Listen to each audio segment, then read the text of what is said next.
asalaamaaleykum mbokku leeral.net rawatina ñu ñuy seetaan ci plateforme Leral TV ñoo ngeek Yankoba Diatara di premier vice-président du conseil départemental de Thiès. moom nag daf fi ñëw ngeen indi ay leeral ci maanaam sortie bu benn ku fi defoon sànq ku tudd Cheikh Gueye defoon benn sortie fii ci leeral.net di wax maanaam daal ci bradage entre guillemets domaine maritime bu périphérie village yu Ndiokhop géej ci Kayar mu wax ay opération de terrassement ci domaine public bi yu amoon am na ku tudd Ablaye Sow président de la commission de l'aménagement du territoire et des domaines du conseil départemental bu wax Yankoba Diatara ci beneen site gisoon nañ ko mu wax ba brandir benn plainte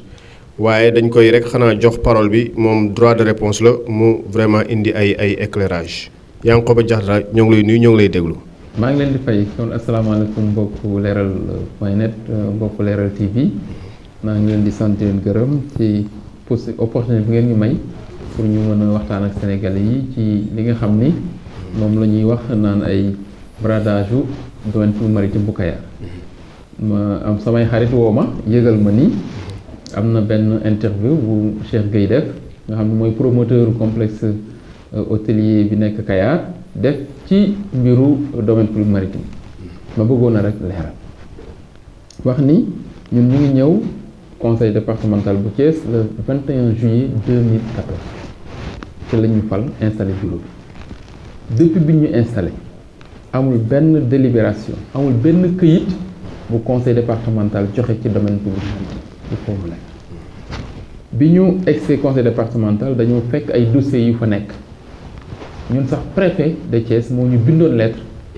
ak receveur des domaines wax ñu délibéré ci complexe hôtelier bu Cheikh Gueye def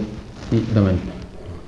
bi muy projet boo xam ne donc fa lañ ko fekk bi mu ñu bindee damaa jël lettre préfet bi yónnee ko receveur des domaines daan ni ko na wax xalaatam ci projet bi nga xam ne moom la Cheikh Gueye wax ak li préfet demande ñu délibéré ko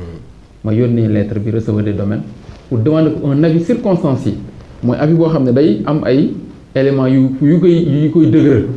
mu teg ko ci lu leer ndax su ma ko bindee moom receveur des domaines day bind urbanisme day bind cadastre laaj leen lan mooy seen xalaat après mu tontu ma ne ma ñii lii la ñu wax lii la ñu wax mais ci fond de dossier bi nga xam ni Cheikh Gueye transmettre nañ ko daf ñuy wan ni am na avis bu mu amoon moom bu urbanisme ndax kii chef ministre urbanisme bi dafa bind domaine daan ni bii mooy ñaareelu yoon ñu koy laaj avis ci dossier Cheikh Gueye mooy affaire complexe hôtelier mais moom li ko jaaxal tontu woon na joxe avis favorable mais sous réserve mu ngi nii sous réserve avis favorable conseil régional xam nga kon lii jiitu na sama ñëw lii kon depuis 2012 la woon avant ñuy installer conseil départemental bi ma bindaatee receveur des domaines bi loolu la waroon a def demande ñi seen avis ba léegi jotuma rapport ma ni néanmoins damay jël président commission aménagement du territoire ak des domaines muy Ablaye Sow wax ko mu dem xool li Cheikh Gueye bëgg projet bi nu mu demee ak nan la koy doxale Ablaye Sow dem mission dem dellu ay photo visiter daal di bind lettre président conseil départemental ni ko nangu nañu pour ñun joxe nañ avis favorable pour ñu def projet su ma bindee dafay bàyyi man ma jël avis bi jox ko membre bureau bi saytu ko suñu d'accordé ñu daal di koy yóbbu ci conseil bi su conseil bi d'accordé ñu daal di jox avis favorable bi loolu amee dama jël lettre aussi bu préfet bi toujours demander avis conseil municipal u Kayar ndax soo jëlee article 296 du code des collectivités locales dafa ni les projets initiés par l'État les collectivités locales les personnes physiques ou toute personne morale doivent être soumis au vote du conseil départemental mais après avis du conseil municipal du site concerné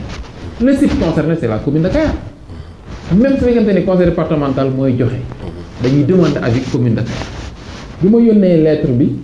commune de Kayar ne ko préfet de nee na nañu délibéré ci projet Cheikh Gueye yow loi bi dafa prévoir yow nga joxe avis le maire de Kayar m'a répondu par courrier mu ngi nii en date du 14 octobre 2016 en disant je suis formel, j'émets un avis défavorable pour la réalisation du projet en l'état. Et il donne les arguments. Cette position est fondée sur des principes d'équité. nee na mënul Cheikh Gueye prescription yi mu waxoon defu ko gis nga kon nee na looloo tax mu rejeté ndax foofu dañ fa tabax en dur mooy tabax ay bâtiment ak ciment ak fer te ñoom nee na projet bi Cheikh Gueye déposé woon bois la waxoon ñoom ñu ni ñoom duñ tàkko su loolu amee man may président conseil départemental xanaa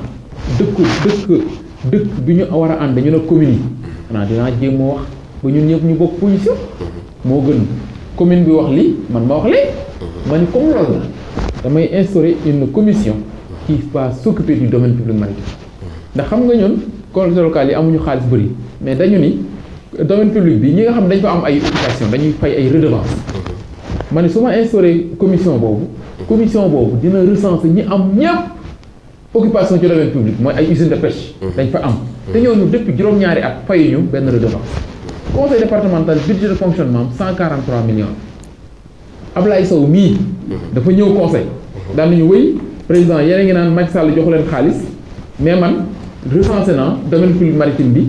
potentiel bi ñu fa mën a am xaalis mot na ci 300 millions. Ablaye Sow ci boppam mu defal rapport bi jox ma ko. rapport mën nga ñu lire lu ñu bind noonu. Ablaye Sow moom ma ko jox. daan ne ma recensé naa ñi am ñëpp xoola plus de 200 millions xoola. waaw moom moo ko bind daan ni lii mu ngi fa te exploité wuñ ko kon président yow yaa bëggul conseil bi am xaalis maa ngi d'accord comme man instauré commission ma jël benn membre bureau muy Pape Moussa Diop secrétaire élu ma ne comme grand yow moo mag ci conseil ci bureau bi te aussi maire Kayar ñoo bokkoon parti PDS ñoom ñëpp mën na déggoo ñoo xam na ñu jiital ko daal di jël secrétaire général bi def ko rapporteur pour muy indi def compte rendu ma daal di jël kii baa ngi nii kii membre commission bi voilà ma daal di jël le maire de Kayar jiital ko ci kaw ndax comme Kayar moom domaine moo am domaine bi commune bi il faut mu le maire ma daal di jël chef du service des impôts et domaines mu dugal ko daal di jël chef de urbanisme chef de service régional planification daal di jël chef de service aménagement territoire jël chef de service urbanisme xoola chef de inspecteur régional des eaux et forêts daal di jël Ablaye Sow président de la commission daal di jël Nogoy Mbacke la dame la ñu àndaloon président commission urbanisme et habitat jël Binta Bass nga xam ne mooy commission tourisme et pêche voilà daal di jël Moussa Ndoye c'est l'ancien maire de Kayar mais il est conseiller départemental président de la commission affaires religieuses daal di jël Habib Tonda Bitin président commission affaires juridiques voilà daal di jël Maodo Sall président commission éducation ndax doyen la ancien la ci conseil bi daal di jël Mahfou Faye président de la commission des finances ma ne ñii ñëw commission bi mën nañ nag xëcc nit ku ñu xalaat ne mën na indi expertise am ci jàppale ñu ci domaine public maritime ñu daal di ma yónnee ko préfet yónnee ko trésorier payé ñii ñëpp ma invité leen mission wu commission bi lii la woon la commission il est créé au niveau du conseil départemental une commission chargée de la supervision et de la gestion du domaine public maritime ñu ni la commission est placée sous l'autorité du président de Thiès ou son représentant. Les missions de la commission sont assurer un suivi de la gestion du domaine. Identifier clairement les exigences réglementaires et normatives applicables aux projets proposés, notamment réglementation sénégalaise, code de l'environnement. Soo Ablaye Sow di wax code de l'environnement ñun ñoo ko njëkk respecté. Les conventions régionales et internationales ratifiées par le Sénégal nga xam nga code la dafa am ay gis naa dafay menacer souvent kii ñu daal ni les bonnes pratiques environnementales en matière de tourisme donc ñun lii lañ wax évaluer le niveau de conformité par rapport à chacune des exigences précitées proposer des mesures correctives à mettre en place ñun lii mooy mission wu commission boobu dafa liggéey daal di établir benn rapport wan ne ñu domaine public bi li ci Ablaye Sow doon wax am na que mën nañ ci tirer plus de 200 millions ñu daal di jël voilà rapport baa ngi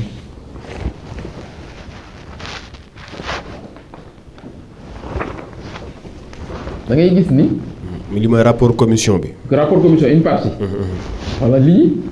day wane ku ci nekk mooy comme li at bi nga occupé domaine public maritime. 2010 2010 2013 2013 2012 2010 2010 2010 2012 2012 2012 2013 2010 gis ngeen fi 2014. fan la kii bi yam 2000. fii mu ngi moo total gisoo. donc 2010 ak 2013. moo am ay occupation ñi am ñëpp période boobu lañ ko am. ñooñu nag dañu war a fay dafa am benn décret boo xam ne mooy fixé taux bi ngay fay soo occupé domaine public maritime. voilà suñu ko appliqué taux boobu ak superficie ñoom bi ñu am ak nombre d'années depuis bi ñu occupé ba léegi fayuñu. mooy joxe montant redevance yi. total redevance yooyu mooy 315 millions 600 mille. potentiel boo xam ni conseil départemental Thiès am na ko te recouvrer wu. donc lii c'est à recouvrer. à recouvrer ñun lii moo ñu intéressé. amul leneen lu ñu intéressé. beneen bi Cheikh Gueye mi nga xam ne mu nga ko ñu fekk ko fa. dañu ni mairie Kayar joxu ko autorisation ñu mënuñu ci délibéré na dem waxtaan ak mairie Kayar chaque fois ñu dajeeg moom Cheikh Gueye waxtaanal ak waa mairie Kayar ba ngeen déggu ñun amuñu problème l'essentiel déggoo leen ñëw ak mairie Kayar ndax xam suñuy collègue lañ suñuy nawle lañ mënuñu la jox délibéré tant que dégguwu leen ak commission bi Ablaye Sow joxe na avis favorable ñun on n'est pas contre mais demal nga déggoo ñoom donc ñun loolu lii moo ñu préoccupé nag nan la ñu recouvrer lii ci lii j'ai écrit au directeur général du trésor pour demander ko recouvrement bi mu ni d'accord na mais nañ ko recouvrer teg ko ci benn compte d'attente en attendant na que le ministre des finances suñ benn arrêté buy wane ni ndax l'article 298 du code danaan les redevances alinéa 2 ban code des termes des codes locaux alinéa 2 danaan les redevances du domaine public maritime sont recouvrées et partagées entre les côtés locales concernés c'est-à-dire que entre le conseil départemental et la commune mais waxuñu taux bi ku ne ñaata ngay am c'est-à-dire que 300 millions yi suñ ko recouvrer woon ba pare xamuñu man maay am conseil départemental mooy am 50% am Kayar ay am. dafa am vide juridique daal. amul waaw dafa am vide juridique. j'ai saisi le directeur du trésor mu ni def na proposition ministre des finances day xaar mu suñu arrêté de répartition kon ñun li ñu tax a jóg dafa leer gis nga nag loolu fa la ñu yem amul kenn suñu conseil départemental signé na la délibération voté na la délibération jox na la mètre carré bu gën a ndaw amul mais problème mu Cheikh Gueye mooy nee na maire yi fi jaar maire Kayar yi fi jaar ñoo ko joxoon lettre maire Kayar yi fi jaar ni ko ñoo attribué nañu la mais xam nga moo tax dafa doy waar lettre yi la brandir ñi attribué nañ dafa bind lettre kii yàlla na ko yàlla yërëm c'était l'ancien maire amiin amiin gis nga gis ak administratif d'attribution provisoire voilà 2011 mu ni je suis signé maire tel donne voilà un avis favorable pour l'attribution d'1 hectare du domaine public maritime voilà gis nga cette attribution à titre précaire et révocable confère à monsieur Cheikh Gueye le paiement d'une redevance annuelle dégg nga annuelle de 100 francs par mètre carré au service des domaines locaux. Monsieur Cheikh Gueye doit s'acquitter de la somme de 1 million pour taxe régulaire foncière au niveau de la commune de Kayar. léegi da koy fay domaine lii da koy fay commune de Kayar. mais le problème mooy lii le maire amul droit def ko. te domaine public maritime. wax naa leen ko sànq. lii du compétence am daal compétence am article 296. kan la ko jox conseil départemental. kon premier base li mu am base boobu moo fu. donc li illégalité la daal maanaam. à la base à la source. à la source. ndax su amoo projet su ko déposé commune de Kayar daf ko war a transférer au conseil départemental à l'époque conseil régional. d'ailleurs moo tax avis wu urbanisme dafa ni avis ko sous réserve de la délibération du conseil régional. kon cohérence laay wax na contre ma ay projet Cheikh Gueye contre ma projet keneen. loi laa wax ñu respecté ko mais mu am cohérence respecté loi mooy conseil départemental mu war a attribuer cohérence mooy ñun mënuñu demander mairie Kayar mu joxe abi mu contre ba pare ñun ñu ci délibéré di joxe abi loolu mu ñun suñ cohabitation ak les communes tax na ñun loolu mënuñu def li ñu mën mooy après wax pourquoi kon ñun dañoo clair su Cheikh Gueye donc ne man dama tarxiis ak li ma wax non attendez man li may wax xam naa ko maîtriser naa ko li ci nekk mooy dimanche matin Cheikh Gueye moo ma woo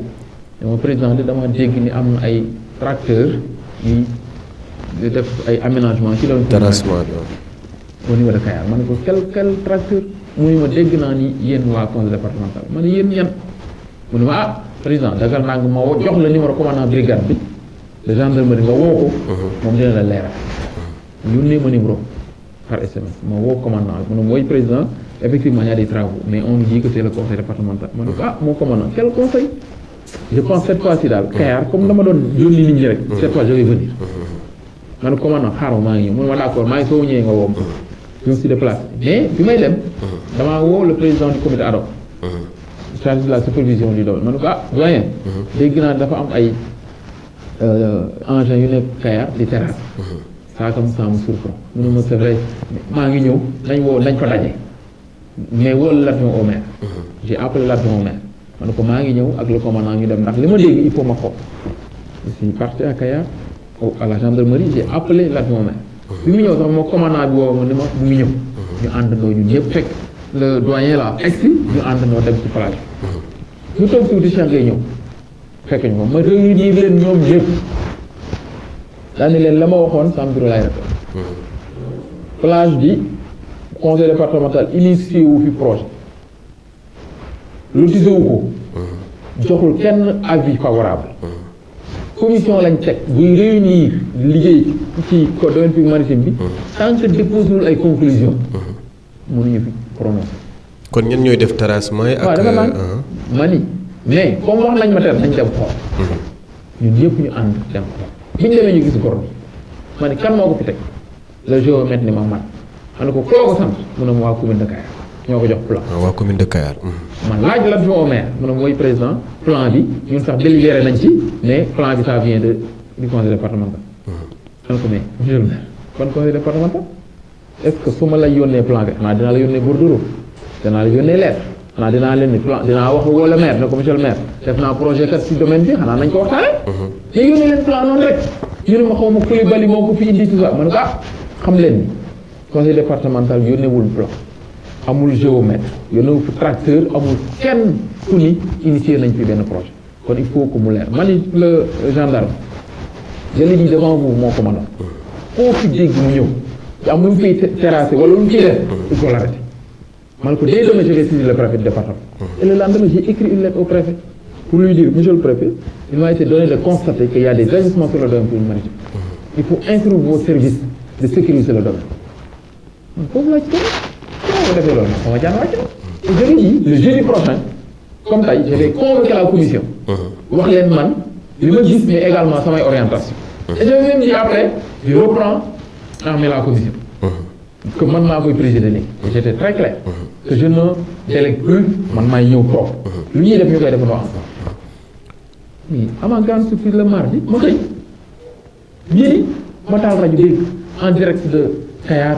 Abdoulaye Sow qui accuse le bureau du conseil Diatara Idriss Seck de bradage c'est quoi cette histoire bradage de quoi dama ni mais ñoom dañu jaawle recouvrement possibilité de recouvrement bi ak potentiel de kii bi wala ñoom fait exprès nga bëgg wax propagande la quoi non le fait que ñu wax da ngeen brader mbir yi ndax du jaale potentiel recouvrement bi la ñu jaale wala lan parce que affaire bi leerul daal mais potentiel recouvrement bi Abdoulaye Sow moo fi li ko wax dégg nga la moom moo dem xoolal daf ay Google Earth recensé xoolal lii lépp moo ko defoon daan nañu président y a plus de 200 millions soumettre ma lii nañ ko voté conseil man ko mais Abdoulaye bala ma koy voté kay xanaa nag urbanisme caractère yi ñu fi am xam nga ñun on s'appuie sur les services de l'État dinañ dem defal ñu un travail technique lii def maître yi xam ñu am base juridique yi ñii na est-ce que am nañ délibération ba pare si kaw mooy bala ñuy wax kenn soo waxee kenn mu fay ba jox la xaalisam nga recouvrer ko au niveau du trésor te amul autorisation légale est-ce que demain mënu la ko loolu est-ce que bu légalité et légalité boobu nekk donc y a tous ces aspects ces aspects là moo tax ñu tegoon en place la commission donc moo tax on a dit y a une volonté manifeste de nuire moi j'ai décidé de porter plainte et mon avocat déjà a saisi un huissier pour une semence interpellative et naturellement à l'issue de cette procédure-là la plainte sera déposée. parce que lu ñu jaaxal mooy fekkee sax si waa Thiès le conseil départemental bi dafa am ñu leen ci contre ba mën a def yenn yi mais commune de Kayar su demee tamit commencé def ay yenn opération sans seen aval c'est-à-dire loolu la ñu comprendre lul daal. waaw moom laa wax xam nga ñun sax ça nous a surpris ndax quand même ñun collaboration bi ñu am ak Kayar quand même c'est une collaboration fluide. Mais également le président de la commission comme j'ai dit de supervision du domaine de l'humanité, c'est un doyen, ils sont tout le temps ensemble. Je veux dire, c'est un doyen là quoi. Donc il était du PDS, nous avons des condons, nous avons les moyens et tout ça. Pour nous, il ne doit pas y avoir de malentendus. Comme j'étais surpris qu'on me dise que le plan vient du conseil départemental. Moi, je me dis, initié wu ma joxuma ordre joxuma rien. Mais est-ce que du benn conflit politique la ak dédoublement des compétences ci seen biir structure Thiès est-ce que du loolu parce que dafa mel ne compétences yi dañ ko dédoubler ba ñuy jaar fii ñuy jaar fee est-ce que du conflit Talla Sylla Idrissa Seck vraiment mu ñëw rek feeñ ci seen kii bi avec Talla n'a pas gère la vie. Ça n'a rien à voir avec le football. mais ñuy wax ñi dañuy wax ni ay poulain Talla Sylla lañ ñu bare ñuy wax ci yenn kii parfois dañuy jege Talla Sylla wala loolu. non en fait Ablaye Sow il est de l'APR. Il est de l'APR waaw. Il est de l'APR. Lui il veut faire son show politique. Parce que si vous voyez l'interview qu'il a faite à Kayar, à la fin, il commence à essayer de répondre à ça, disant oui, qui se buntu d'abord, donc tu sens nettement que c'est politique, derrière il y a naturellement un volet politique, mais même politicien, et ça c'est dégueulasse. Et ça c'est ça qu'on a voulu quand même arrêter, parce que c'est pourquoi il faut qu'on porte plainte. Parce que pour moi c'est indécent. Dans les gens, à quoi qui ridicule, lu ñu wax ma ni naa damay jaarale lépp si yoon bu ma kenn sax jéem a wax ay lotissement je ne le ferai pas. Parce que ma conviction est que aujourd'hui Kayar vient d'être une ruée on a découvert le pétrole et le gaz. Surtout ça est-ce que loolu perspective juridique bi du compliqué est-ce que waruñu laaj benn arbitrage wala dara parce que am na ay kii de pétrole. Est-ce que loolu narul compliqué en une ville pétrolière et gazière. Donc mënuñu am une ville comme ça nekk dans le département de Thiès ñu découvrir du pétrole et du gaz. L'activité principale à Kayar c'est la pêche. xam nañ ni l'exploitation du pétrole et du gaz naturellement va impacter sur la pêche, ça va dérégler l'écosystème. Bien sûr. Est-ce qu'il faudrait pas commencer à réfléchir sur une reconfiguration de la ville, mais également réorienter l'activité économique de la ville de Kayar. Les pêcheurs là, nan lañ leen di accompagner. Donc, moi je dirais perspective yi la nekk nan la ñuy installer peut-être des unités d'exploitation du pétrole, de transport, de formation et tout ça. Yooyu laa nekk moo tax man su ma nit ñi di wax ay lotissement ak man niveau bi ma nekk par rapport ak reconfiguration projet yi ñu fi war a def pour quand même que Kayar soit une ville dans notre département une ville pétrolière gazière war a nekk ay pipeline yi ñu fay installé di transporter di def et tout je dis les gens n'ont pas la même perspective. C'est pourquoi nag j'étais très surpris et déçu que même niveau de réflexion yi ma ci nekk te loolu c'est pas la première fois wax ko dans d'autres années j'ai dit Kayar doit être reconfiguré en une ville pétrolière et gazière. De ce point de vue là vraiment moi je dois avouer quand même ma déception. Mais dama ni c'est de la politique politicienne et ça il faut l'arrêter quoi. léegi ba fan ngeen nar a jëm parce que blocage am na quoi les textes sont clairs ñi ñoo ngi wax fii lan ngeen di préconiser. non blocage amul. ah bon si waxin bi ni su ñu gis si presse bi par presse interposée day mel na am na problème. non blocage mooy su ñu demee ba Ablaye Sow boobu génn wax. Cheikh Gueye bi génn wax. presse bi tamit di ko relayer quoi qu'on dise. am na benn problème bu am mënuñu nier ni problème am na. waaw moo tax ma ne néew ko mais dama ne suñu respecté loi yi rek ak texte yi problème bi am. loi yi lan la wax conseil départemental moo war a délibérer sur un projet après am na waa ji am nguur kii tabax baraase c'est ça la vérité. Or bala ngay def investissement yi toll na xanaa di nga jot sa kayit ba pare soo ba am nga lu wóor ngay soo ko def de tels investissement amu ko nga dem ba foofu. Deuxièmement source bi ki la jox war la woon jox ndax amul compétence ndax bu njëkk conseil régional la woon tey ñu ni conseil départemental ba nga ñëwee bëgg da nga war a def conseil régional comme ni ñu délibéré am na ay ñoo xam dañ leen délibéré am na benn délibération bu ma yor boo xam ni waa conseil régional ñoo ko def pour benn société de pêche defal ko délibération voilà ok xoolal bi délibération bi voilà délibération son terrain statut domaine public maritime présenté par la société gis nga autorisation d'occuper une la société telle wala 4482 mètres carrés et là elle sera voilà la presse délibérée sera enregistrée et communiquée partout président gis nga lii mooy délibération bi ñu defalee kii ba pare ci la war a commencer di investir defal société mais pourquoi yow defaloo ñu la lii te nga xam ni conseil régional moo ko war a def ba pare yow nga dem investir autant nga suñ la déggee kon mauvaise foi dafa am ci côté ñi. c'est plus que de la mauvaise foi. C'est de la malhonnêteté les gens savent lii est-ce que lii mooy attribué domaine public maritime da ngeen di jël code bi l'article 296 wax naa leen ko 297 298 day wax clairement mais su loolu amul woon kon est-ce que conseil régional war na délibéré kon kay mairie bay joxe ndax lii Kayar la société bi moo ne Kayar la ne kon dafa waroon dem rek maire bi mu defal comme defal ko deuxièmement urbanisme joxe avis favorable sous réserve lan la ñu wax sous réserve avis wu conseil régional cela veut dire que kay l'avis bi am solo bi ñu war a sukkandiku mooy avis conseil régional pourquoi demoo wuti ko yow yaa ngi wut ay këyit pour defar projet mais demal kay nga daal di def sa kii mu ngi ni avis urbanisme war naa leen ko sax sous réserve mu ngi ni ainsi jamais un avis favorable sous réserve de l'avis favorable du conseil régional de Thiès kon kay compétence su conseil moom leer na aussi conseil régional wax ay conseil départemental wala ngay jox benn projet dañu war a def avis mais malheureusement c'est pas le cas après maintenant bu nga daal di xalaat ni yow avis yi ñu la joxoon sur base boo xam ne c'était illégal moom moo valable te loolu moo war a am le dessus surtout j'ai dit non donc beneen bi yow ak mairie Kayar déggowu la dafa def avis défavorable c'est le statu quo mais ñun li ñu intéressé domaine public maritime bi au-delà du cas de Cheikh Gueye qui n'est pas le cas principal il y a plusieurs sociétés qui occupent le domaine qui exercent légalement leur activité et qui doivent payer des redevances ces gens-là ils doivent payer deuxièmement ñi fa nekk occupé ko te amuñu këyit dañu war a dem régulariser seen situation troisièmement li fa des bu ko kenn laal ndax dama ni lu ñu fay laal ça doit être dans le cadre d'un plan d'aménagement concerté l'État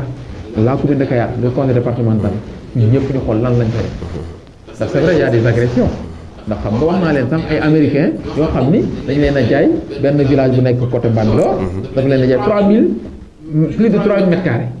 ba ñooñu indi nañ seen papier ba wan ko l'adjoint au maire de Kayar man nag gisuguma ko mais adjoint bi wax na ma ko ba wan ma seen carte de visite mais loolu aussi mënuñu ko seetaan moo tax ma ne dans le cadre d'une concertation moo tax j'ai écrit au préfet daal nañ def concertation nan la ñuy gérer domaine kon nag su may gis ñu may accuser di ma wax lii di ma wax nii nan laa ci yëg nan moo ci xam nan laa ci def lu dul lu légal lu jaar yoon laa ci def moo tax ma ne woon il fallait que ma ñëw vraiment apporter ay éclairage ay précisions vraiment ci sujet peut-être dernière question ban appel ngay lancer vraiment par rapport à la question peut-être soo amee appel booy lancer acteurs yooyu yëpp. non appel bi may lancer simplement appel à la conformité. des textes. appel à la concertation. parce que xam nga dëkk pour ñu développer ko soqali ko gérer ko dañ koy waxtaanee dañ koy pencoo. donc mais loolu dafay demander à ce que nit ñi bokk aussi même niveau d'état d'esprit et de responsabilité. mënoon ne rek yow sama mbiru bopp rek ma tax a jóg moo ma intéresse ñeneen ñi seen mbiru intéresse mais li ñu def nag nañ ko teg ci dëgg ci yoon nga xam ni kenn du am dañ la jafetal te loolu defe naa ne yàlla suturaal nañ parce que kon man loolu laay wax en fait di sant ñëpp di gërëm asalaamaaleykum. Waaleykum salaam wa rahmatulah Leral point net mu lay jaajëfal. naa leen di sant.